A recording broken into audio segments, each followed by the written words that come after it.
अस्सलाम वालेकुम, welcome back to my channel. उम्मीद करती हूँ आप सब बिल्कुल ठीक ठाक होंगे, खैरियत से होंगे। आज मैं आपसे शेयर करने वाली हूँ Eid special home remedy. Eid आने में कुछ ही दिन बाकी हैं और हर कोई चाहता है कि स्किन को ग्लोइंग और फेयर बनाया जाए, और इसके लिए आपको पार्लर जाने की ज़रूरत नहीं है। आप अपने किचन में ही मौजूद कुछ चीज़ों को यूज़ करके पार्लर जैसा ग्लो और वाइटिंग हासिल कर सकते हैं, लेकिन इसके लिए आपको सिर्फ थोड़ी सी मेहनत करना होगी। और आज जो रेमेडी मैं आपसे शेयर करने वाली हूँ, इसे आप अपने फेस पे, हाथों पैरों पे, फुल बॉडी पे यूज़ कर सकते हैं।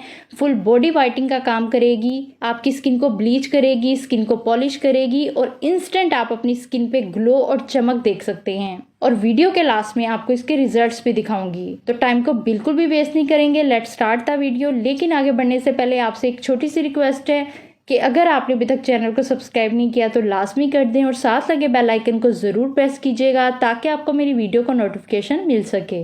अच्छा जी, सबसे पहले आपने लेना है एक टमाटर, और इसके बेनिफिट्स के बारे में तो आप सभी जानते हैं कि इसमें विटामिन सी पाया जाता है जो स्किन को ब्लीच करता है। ये रंगत को निखारने के साथ साथ दाग धब्बों को ख़त्म करता है, डार्क स्पॉट्स को हटाता है और स्किन को ग्लोई और ब्राइट बनाता है। टमाटर को आपने छोटे छोटे पीसेस में कट करना है। इसके बाद आपने लेना है एक आलू, जो कि हमारे किचन में मौजूद होता है। ये विटामिन सी से भरपूर है। इसमें ब्लीचिंग प्रॉपर्टीज पाई जाती हैं जो स्किन को ब्लीच करता है। इसमें बहुत से विटामिन मौजूद हैं जो स्किन को लाइटन ब्राइटन करते हैं। और इस आलू को भी आपने कट करना है छोटे छोटे पीसेस में। अब इन दोनों चीज़ों को, टमाटर और आलू, इन दोनों को आपने ब्लेंड करके इसका पेस्ट बनाना है। अगर आपको ब्लेंडिंग में मुश्किल हो तो आप इसमें थोड़ा सा पानी ऐड कर सकते हैं। अच्छा जी, ब्लेंड करने के बाद आप किसी कॉटन के कपड़े से या स्ट्रेनर से इसे छान लें, क्योंकि हमें आलू और टमाटर का जूस चाहिए जिसे हम यूज़ करेंगे रेमेडी बनाने के लिए। और इसमें और भी कुछ चीज़ों को मैं ऐड करूँगी, लेकिन इसके लिए आपको वीडियो को एंड तक लाजमी देखना है ताकि आपसे कोई भी पार्ट मिस ना हो सके। छानने के बाद ये हमारे पास आलू और टमाटर का जूस आ गया है। अब हम इसमें ऐड करेंगे बाकी की तमाम चीज़ें। फर्स्ट नंबर पे आपने इसमें ऐड करना है ग्राम फ्लोर, बेसन। बेसन हमारी स्किन पे क्लिनजिंग का काम करता है, रंगत को निखारता है और टैनिंग को हटाता है। ये स्किन को डीपली क्लीन करके सॉफ्ट और स्मूथ बनाता है। और यहाँ मैंने 2 चम्मच बेसन के ऐड किए हैं। सेकंड नंबर पे आपने इसमें ऐड करना है राइस फ्लोर, चावल का आटा। ये स्किन पे माइल्ड स्क्रब का काम करता है, स्किन के डेड सेल्स को रिमूव करता है। और 1 चम्मच भर के आपने चावल का आटा ऐड करना है। थर्ड नंबर पे आपने इसमें ऐड करना है लिकोराइज पाउडर, जिसे मलट्ठी का पाउडर भी कहा जाता है।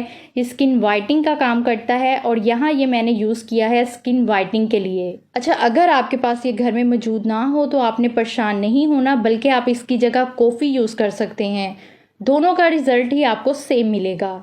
1 चम्मच भर के आपने इसका भी ऐड करना है। सब कुछ ऐड करने के बाद आपने इसको बहुत अच्छी तरह से मिक्स करना है। अगर आपको पेस्ट थिक लगे तो आप इसमें थोड़ा सा आलू और टमाटर का जूस और ऐड कर सकते हैं। और मिक्सिंग के बाद आप ये देख सकते हैं कि ये हमारी ईद स्पेशल होम रेमेडी बिल्कुल रेडी है लगाने के लिए। इसको लगाने का तरीका भी बहुत ही सिंपल है। फेस को वॉश करने के बाद आप इसे ब्रश से अपने फेस पे लगाएं, नेक पे लगाएं, हाथों पैरों पे, फुल बॉडी पे लगा सकते हैं। ये फुल बॉडी वाइटिंग का काम करेगी। ये रेमेडी स्किन से डार्कनेस, टैनिंग को रिमूव करेगी। इसका कोई भी साइड इफ़ेक्ट नहीं है। मैंने इसे सेंसिटिव स्किन पे भी यूज़ किया है, लेकिन फिर भी अगर आप में से किसी की स्किन बहुत ज़्यादा सेंसिटिव हो तो प्लीज़ आप एक बार पैच टेस्ट लाजमी कर लें। इसको लगाने के बाद आपने वेट करना है कि ये ड्राई हो जाए, और 15 से 20 मिनट में ये बिल्कुल ड्राई हो जाएगा। फिर आप अपने गीले हाथों से इसका मसाज करें, 2 से 3 मिनट मसाज करें और फिर वॉश कर लें। आफ्टर वॉश रिजल्ट आप देख सकते हैं, और पहली दफ़ा के इस्तेमाल से ही स्किन बहुत ही ग्लोई, फेयर और सॉफ्ट हो जाएगी। बेस्ट रिजल्ट पाने के लिए आपने इसे वीक में 2 बार यूज़ करना है। और फेस को वॉश करने के बाद मॉइस्चराइज़र लाजमी लगाएं ताकि स्किन हाइड्रेट रहे।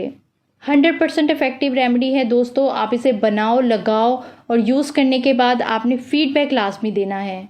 वीडियो अच्छी लगी हो तो लाइक कीजिएगा। इंशाल्लाह मिलूंगी नेक्स्ट नई वीडियो के साथ। अपना बहुत सा ख्याल रखिएगा। अल्लाह हाफिज़।